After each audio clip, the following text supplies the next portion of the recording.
Hello, my name is Ethan and welcome back to another episode of Path of Exile, Blight League. In this episode, I plan to go over how to get my chestplate, but I want to explain that the video is going to go in order like this. I'm going to teach you guys the way that I would take an item off of trade from the base item up to all the way to my chestplate that I use, okay? So that's the streamline. Then I'm going to go over how to actually trade for the base items and or to look for the item without actually crafting this up yourself, because it can be a nightmare, to be honest. This chestplate took me 1,000 alterations, 8 annulments, and then I multied. So, and that wasn't even guaranteed with all of that. It also took 1,000 fusings. It took... Yeah, it was a lot. The quality is a base 30%, and then we added 18% quality. The reason you craft quality onto your piece of armor before linking it to a 6-link is it helps decrease the number of fusings you're going to need. So we bought 960 fusings fresh on...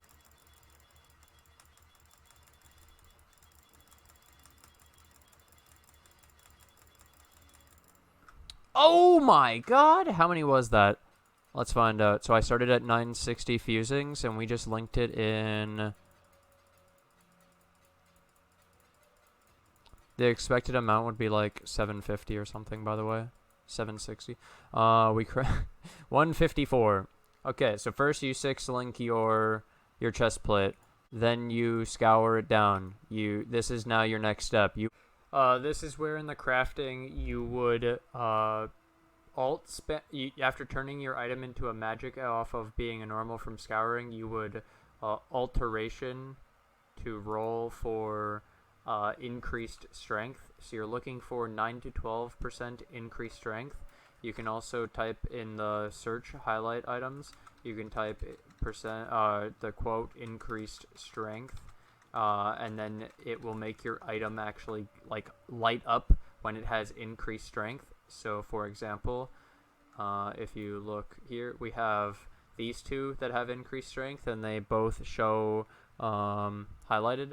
So this was the actual example from the video. If you roll increased strength, I had increased armor and increased strength as the roll that I got, and then I regaled into recover 5 to 6% of life on kill, another elder roll, and it was 12% increased strength. So I kept it, and I'll probably sell it to somebody. They can multi-mod this. They could protect the suffixes and make an insane item. So that's basically what I would do. Roll until you get the increased strength, and then look to regal it into a rare. Now if you want to actually craft with this, the next step is you take this item and you can either lock the suffixes so that the suffixes can't be changed, okay, for 2x. If you craft this on, when you scour the item, the 2 suffixes will stay, the prefix will get deleted. So this is a 2x craft to guarantee the result, okay? That's one thing.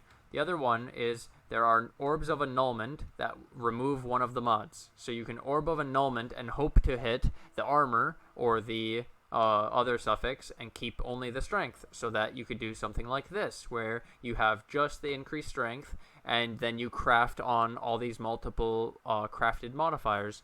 So that's the other option. You either keep all this extra stuff that you roll if you don't mind it. Like, for example, I have another one to show.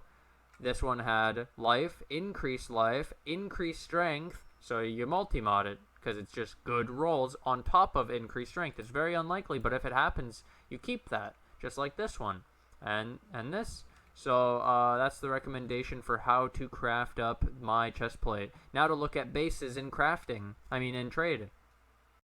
Now to start off the trading section of this video, I would like to showcase one interesting aspect of the trading that I find absolutely ridiculous to start out, just so you guys understand this part first before anything else. So basically, I'll show you guys right here, body armor, astral plate, 30% quality, item level 83, elder item. This is the one from the video, the one I crafted on. Okay, so just the base This one says 3x. It's probably price fixing. This is where you see the real one. 7x, 7.5x, 7.5x, 8x, 9x.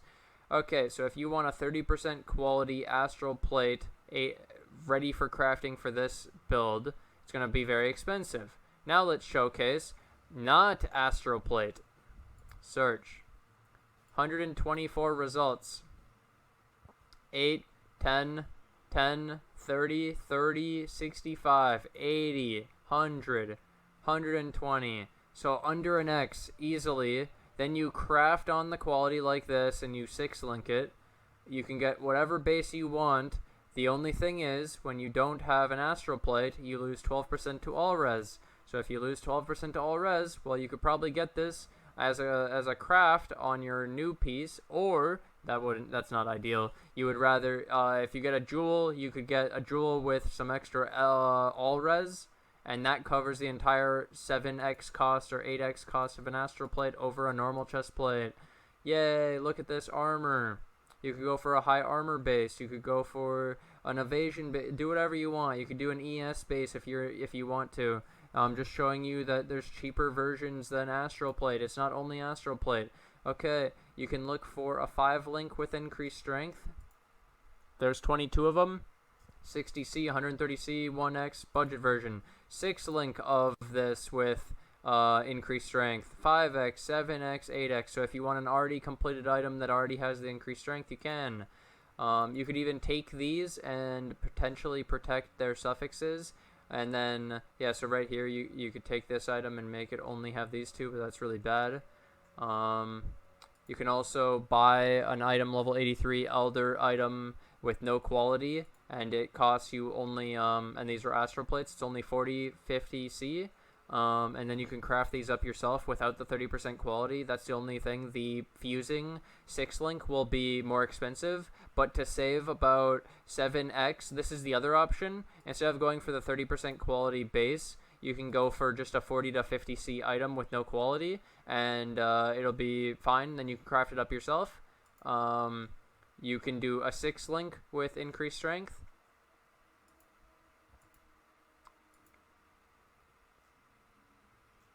And I think that's everything. I'm gonna leave a link to all of these in the description below, and I'm gonna pin a comment with it so that you can as well use these searches to help you find either the base that you want to use, either an item that you want to use with the increased strength roll already done for you, etc. I hope this has helped you in any way, and yes.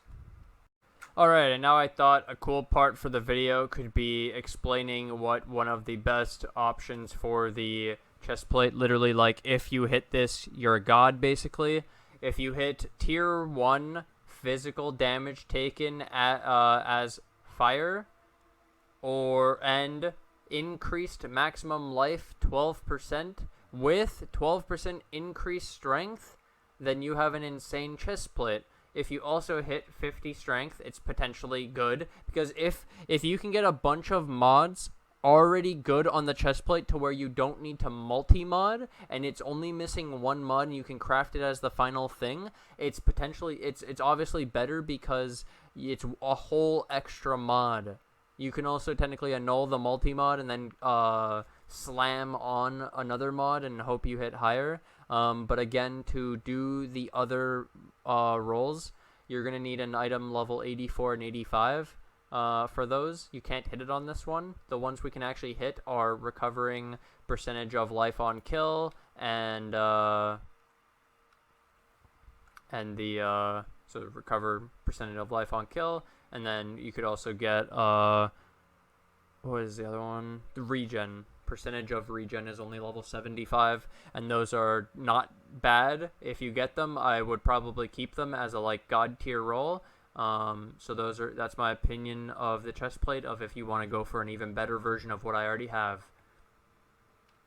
Well, I hope you enjoyed this episode of Path of Exile Blight League. I tried my best to explain this in as much detail with taking as little time as possible. I hope it's come across clear enough that people who didn't know how to now know how to, and if they didn't know how to look for this kind of stuff, now they do. Hopefully they just have a tiny bit of a better understanding than they did before the video. I hope people appreciate the video. I hope they liked it. I hope they learned something. If you guys are new to the channel and you learned anything, subscribe while you're at it. Hit that little bell to receive a little extra piece of notification. Follow me on Twitter. Join the Discord for notifications. They allowed us to embed links for YouTube again. That's cool. If you want, you can now also support the channel through Patreon and YouTube memberships. I would like to showcase that real quick. Let me do this. We have this page, Patreon supporters. We have White Wolf, Trednix, and Starscream. And then our YouTube members are Garbar/Diverboy, Trednix, White Wolf, Varkbone, and Kirby. If you guys want to support the channel, it's only 99 cents to support on YouTube. Appreciate all support. It's like investing in the channel because I will reinvest in the recording and microphone and try to improve the quality of the videos. Also, it'll improve my life, and that'll improve the videos. I appreciate all support, and appreciate you guys just for watching, all the comments, all the feedback. I appreciate everything, and I do hope you guys learned something today, and I'll see you